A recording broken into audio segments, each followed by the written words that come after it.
వ్లాగ్లో ఏంటంటే నేను డోక్లా రెసిపీ చేయబోతున్నాను. This recipe belongs to Gujarat అన్నట్టు.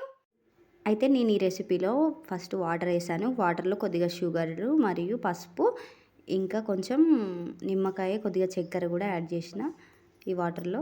తర్వాత దీనిలో మన బేస్ అనేది ఏంటంటే శనగపిండి ఉంటుంది కదా, శనగపిండి నేను ఇందులో వేసి కొద్దిగా కలుపుకుంటున్నాను. ఎట్లా అంటే మనకు తిక్కు బ్యాటర్ వచ్చే వరకు, దోసపిండి ఉంటుంది కదా అట్లా తిక్కు బ్యాటర్ వచ్చే వరకు మనం దీన్ని మిక్స్ చేసుకుంటూ ఉండాలి. ఉండలు లేకుండా చూసుకోండి.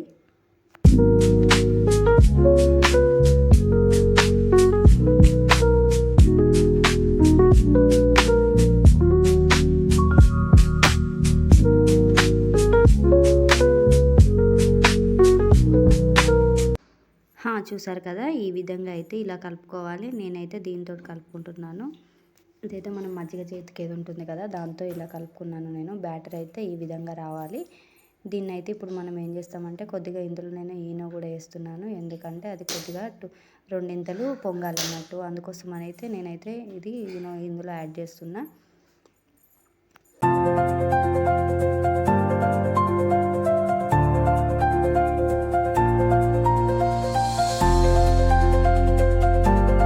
అయితే నేను దీన్ని ఇక్కడ 10 నిమిషాలు ఇలా వదిలేసాను. తర్వాత ఒక గిన్నె తీసుకొని దానికి కొద్దిగా ఆయిల్ అప్లై చేసుకున్నా. ఈ ఆయిల్ అప్లై చేసుకున్న గిన్నెలో ఒక స్పూన్ ఆయిల్ అయితే వేసిన. ఇందులో ఈ బ్యాటర్ మనం అందులో వేయాలి. ఎందుకంటే దీన్ని స్టీమ్ చేయాలి కాబట్టి. ఇప్పుడు స్టీమ్ చేసే ప్రాసెస్. ఇందులో అయితే ఏం లేకుండా మొత్తం పోసేసుకోండి. ఈ విధంగా అయితే పోసుకోవాలి ఇందులో.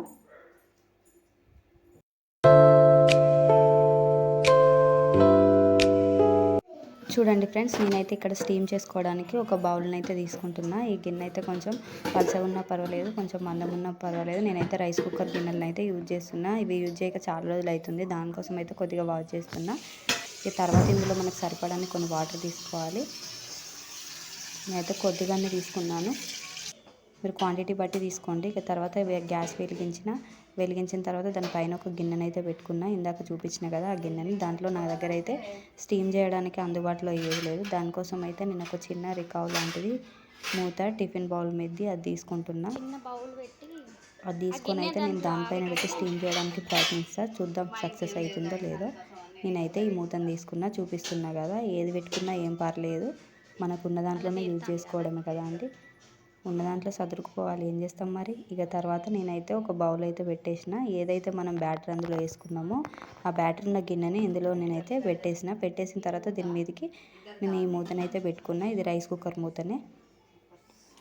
ఇప్పుడు మెయిన్ ఇంగ్రీడియంట్ ఏంటంటే నేను ఒక గిన్నెలో ఇప్పుడు ఇదే కావాలి మనకు మెయిన్ దాంట్లోకి. నేను డోక్లా తయారైందంటే దీనివల్లనే. ఇక తర్వాత నేను ఒక గిన్నె పెట్టి అందులో ఆయిల్ అయితే వేసిన తర్వాత ఒక 4 పచ్చిమిర్చి కట్ చేసుకున్న తర్వాత కొద్దిగా కరివేపాకు, ఇంకా కొంచెం నిమ్మరసం కూడా కావాలి, కొద్దిగా ఆవాలు, కొంచెం పంచదార, కొంచెం సాల్ట్.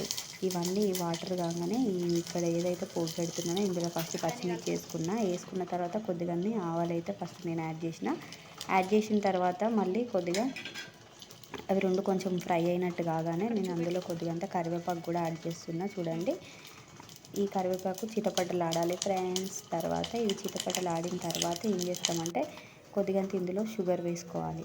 కానీ నేను ఫస్ట్ ఏం చేసిన అంటే సాల్ట్ వేసిన.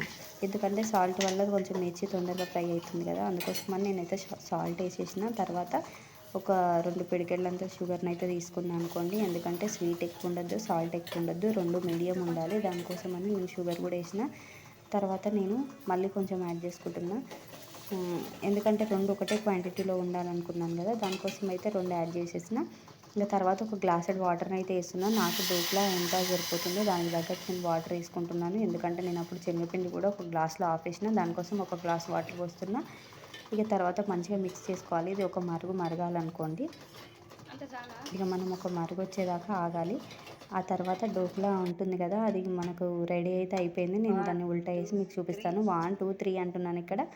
ఆ తర్వాత డోక్లా పిండి చూడండి, మనకు చూసారా ఒక కేక్ లాగా అయితే వచ్చేసింది. స్పాంజీగా వచ్చింది. రియల్లీ నేను ఎలా వస్తుందని అనుకోలేదు. ఫస్ట్ టైం ట్రై చేసా, కానీ బెటర్. అయిన తర్వాత మనం చిన్న చిన్న పీసెస్ కింద కట్ చేసుకుందాం.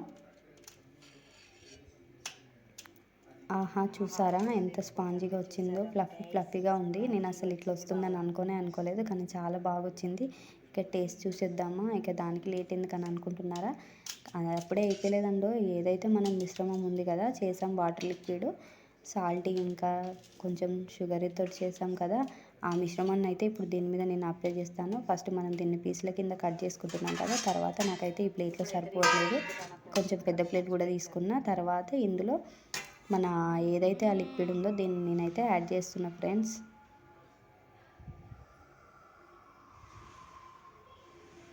చూసారా, ఇలా పీసెస్ కింద డివైడ్ చేసి వేసుకోవాలి. ఎందుకంటే అప్పుడే మనకు ఆ వేసిన వాటర్ ఏదైతే ఉంటుందో ఇందులో అది కొంచెం దానికి అబ్జర్వ్ అవుతుంది.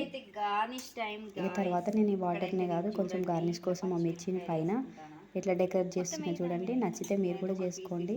నేను చెప్తున్నా కదా, రియల్లీ ఫ్రెండ్స్, ఇదైతే కొంచెం పిల్లలకి కానీ కొంచెం ముసలి వాళ్ళకి కానీ చాలా నచ్చుతుంది. మన తెలంగాణలో చేయరు కానీ ఇది అక్కడైతే బాగా చేసుకొని తింటారు. ఈ గుజరాత్ వాళ్ళకి చాలా ఇష్టమైన రెసిపీ. మొత్తానికి నా గార్నిషింగ్ అయితే ఫినిషింగ్కి వచ్చేసింది. చూడండి, చాలా బాగుంది, అసలు చూడడానికే టెంప్టింగ్గా ఉంది. పిల్లలకైతే బాగా నచ్చుతుంది, చెప్తున్నాను కదా, డెఫినెట్గా ట్రై చేయండి. నా రెసిపీ నచ్చితే లైక్ చేయండి.